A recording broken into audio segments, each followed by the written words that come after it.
పిఠాపురం నియోజకవర్గంలో ప్రస్తుత సార్వత్రిక ఎన్నికల్లో స్థానికంగా ఉన్న నేతలకి సంబంధించి కానీ అటు పూర్తిగా క్లారిటీ ఇవ్వడం జరిగింది. అలాగే స్థానికంగా ఉన్న ప్రజలని ఓటర్ నాడు ఏ విధంగా ఉంటుందనేసి చెప్పి ముందు వారిని అడిగి తెలుసుకుందాం. అంటే మనతో పాటు మాట్లాడేందుకు కొంతమంది రైతులు అలాగే స్థానికంగా ఉన్న ప్రజలు ఉన్నారు. వారిని అడిగి మరిన్ని విషయాలు తెలుసుకుందాం. అయ్యే మీరు చెప్పండి, ఇక్కడ ప్రస్తుతం రాజకీయాలు అంటే పిఠాపురం నియోజకవర్గం నుండి వైఎస్ఆర్సీపీ నుండి వంగ గీత గారు నిలబడడం, అలాగే జనసేన నుండి అంటే టీడీపీ జనసేన బీజేపీ ఉమ్మడి కలయికలో జనసేన అధినేత పవన్ కళ్యాణ్ గారు స్వయంగా పిఠాపురం నియోజకవర్గం నుండి పోటీ చేయడం, ఈ విధంగా పిఠాపురం నియోజకవర్గంలో ఎన్నికలు ఆల్రెడీ మరికొద్ది రోజుల్లో ఉన్నాయి.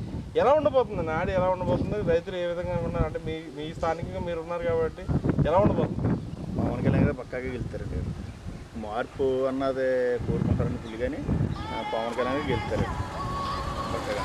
అది గీత గారు అన్నది గీత ముందు ఎంపీ చూసారండి. గీత గారు ఎంపీ కూడా ముందు ఏం చేయలేదు. ఎమ్మెల్యే కూడా ఇప్పుడు ముందు ఒకసారి ఎమ్మెల్యే చేసింది, అప్పుడు ఏదో కొద్దిగా చేసింది కదండి. ఇప్పుడు మార్పు అనేది కోరుకుంటున్నారండి. అందులోనే జగన్ గారు చేసినవి కూడా చాలా ఉన్నాయండి. ఆయన చేసిన తప్పు పనులు. మా పాస్బుక్ మీద ఆయనేమో ఫోటో వేసుకుంటాం, రాళ్ళ మీద ఫోటోలు వేసుకుంటాం. వ్యవసాయం మేము ఇప్పుడు భూమి ఉన్నామంటే మా దగ్గర ఒరిజినల్ డాక్యుమెంట్లు లేకుండా మేము భూమి అమ్మేసి కొనుక్కుని డాక్యుమెంట్ ఆయన పెట్టుకోవాలండి. అలాంటి జీవో ఒకటి తెచ్చారు. ఇప్పుడు ఇవన్నీ జనాలు రైతులందరూ కూడా బాగా గురుగా ఉన్నారు.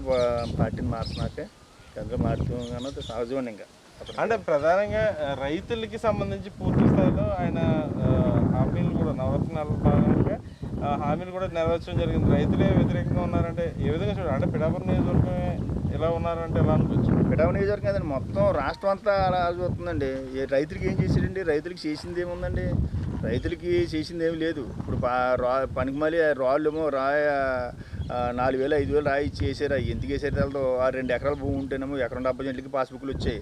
ఆ పాస్బుక్ ఎకరం 70 సెంట్లకి ఇస్తున్నారంటే మాకు 2 ఎకరాల పాస్బుక్ 2 ఎకరాలు కాదంటే ఏమన్నాడు మీరు ఆన్లైన్లో పెట్టుకున్నారు. ఇప్పుడు కూడా సరి చేయలేదండి అది. ఇప్పుడు నా బట్టి నాకే 2 ఎకరాల భూమి కొని కొత్త పాస్బుక్ రాలేదండి. మొత్తం అంతా రీటింగ్ చేయించుకుని అన్ని పక్కగా చేయించుకుని ఎకరం 70 సెంట్లకి వచ్చింది అంటున్నాడు. ఆన్లైన్ పాస్బుక్ వస్తే 2 ఎకరాలకు వచ్చింది. వాళ్ళకి వచ్చింది ఎకరం 70 సెంట్లకి ఇస్తాను అంటున్నారు. అంటే ఎకరం 70 సెంట్లకి ఇస్తే ఉన్న 30 సెంట్లు ఏమైపోయిందండి? ఆ పక్కల దాంట్లో కలిపేసినట్ట ఏమీ లేదు. డ్రోన్ సర్వే చేశారు. డ్రోన్ సర్వే చేసేస్తే ఇక్కడ కొలతకు వచ్చేస్తండి కరెక్ట్గానే.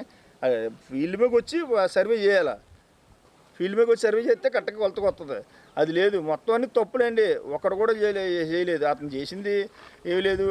మద్యపానం చేస్తానన్నారు. మద్యపానం చేసి 2024 ఓటు అడుగుతున్నారు. అది కూడా చేయలేదు. రాజధాని లేదు, పోలవరం లేదు, ఏమీ లేవు. కాబట్టి రైతులందరూ కూడా పూర్తి ఇప్పుడు రైతులకే కదండి. మద్యం అంటే ఎవరికండి? రైతులు మద్యం దాకా శాంతంగా పని చేసుకుని శాంతం వెళ్ళి మందు అవుతాడు. 50 రూపాయలు ఉన్న మందు 150 రూపాయలు చేసి మద్యపానం చేసి చేస్తాను. అది కూడా చేయలేదు.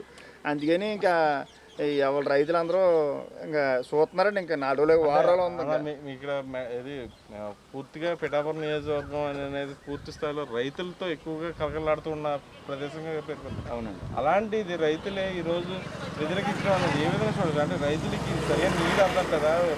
పంటకు తగిన గిట్టుబాటు రేట్ ఇవ్వట్లేదా? ఏంటి దాని సమస్య ప్రధాన కారణం? ఇప్పుడు నీరెద్దరు వచ్చిందంటే నీరెద్దరు ఎవరిని అడిగినా సరే నీరెద్దరు తీసుకురాలేదండి. ముందు వరమగారు చేసేవారు. అప్పుడు ఆయన తీసుకొచ్చి కూడా నీరు ఆయన తెలుగుదేశం పరిపాలనలోని ఆయన తీసుకొచ్చి కూడా ఇప్పుడు ఈ వైఎస్ఆర్ వచ్చిన తర్వాత దొరబాబు గారు వెళ్ళారు. దొరబాబు గారు చేశారు కానీ నీరు అప్పుడు తీర్చలేదు. తర్వాత మన ఏలేరు ప్రాజెక్ట్ అన్నది నిండుగా మానేసింది. పురుషోత్తమ తీర్థ పథకం పెట్టారు. అప్పుడు నిండింది పుష్కలంగా అన్నీ పండేయండి పంటలు. 7 అంటే వచ్చింది నీళ్ళు ముంగంటే 4 సంవత్సరాలు నీరు ఎద్దరండి. 7 వర్షాల గురించి నీరు వచ్చిందంటే అండి.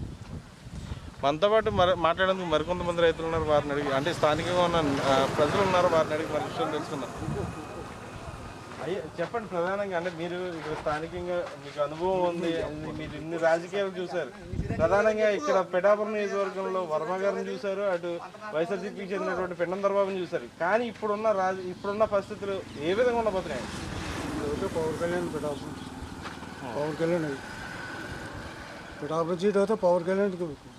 అంటే మీకు ఎందుకు అంటే ఇది అంటే వైఎస్ఆర్సీపీ చేసే నవరత్నాలు అన్నీ కూడా మీకు స్థానికంగా అందట్లేదా? లేకపోతే ఎందుకైనా వైఎస్ఆర్సీపీ వైఎస్ఆర్ వాళ్ళు ఏం పని చేయలేదండి. మాకు ఏమి పని చేయలేదు. అందుకని పవన్ కళ్యాణ్కి ఎక్కువ. అయ్యే మీరు చెప్పండి, అంటే మీరు రైతులకు సంబంధించి ప్రధానంగా అంటే ఇక్కడ అన్ని సమస్యలు మీరు చూశారు. కానీ ఇక్కడ మీరు ఏ పార్టీకి మీరు మొగ్గు చూపుతున్నారు అనుకోవచ్చు? గాలి అయితే పవన్ కళ్యాణ్గా మళ్ళీ వేసిందండి. గాలి ఇంకా అలాగే గాలి ముందు ఇంకేది పని చేయదండి. ఇంకా అంటే గాలి అంటున్నారు ఓ పక్కన ఫ్యాన్ గాలి వస్తుంది. మీరు పవన్ కళ్యాణ్ ఆ గాలి వేరు ఈ గాలి వేరండి.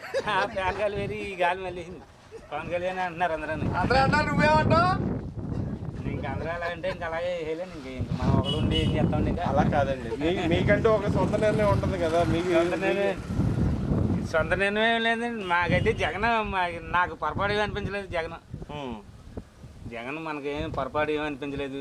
ఇంక అందరూ పవన్ కళ్యాణ్ అంటున్నారు. అది అంటే స్థానికంగా ఉన్న ప్రజలు కూడా మీకు ఓటేసేందుకు కొంచెం ఇది పవన్ కళ్యాణ్ అని అనుకుంటున్నారా?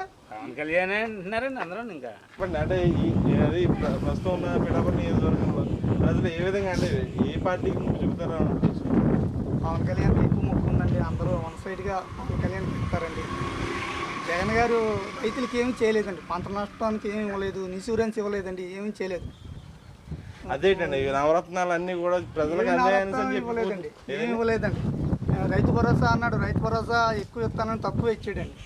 కేంద్రంతో కలిపి ఇచ్చాడు తప్ప ఈయన పచ్చంగా ఇస్తానన్నది పచ్చంగా ఇవ్వలేదండి. కేంద్రంతో కలిపి ఇచ్చాడండి. రైతు భరోసా ఇచ్చాడు, తర్వాత నష్టపోయింది. 2 వర్షాలకి తొలకరి వర్షాలకి పంట పోయిందండి, డబ్బులు ఇవ్వలేదు.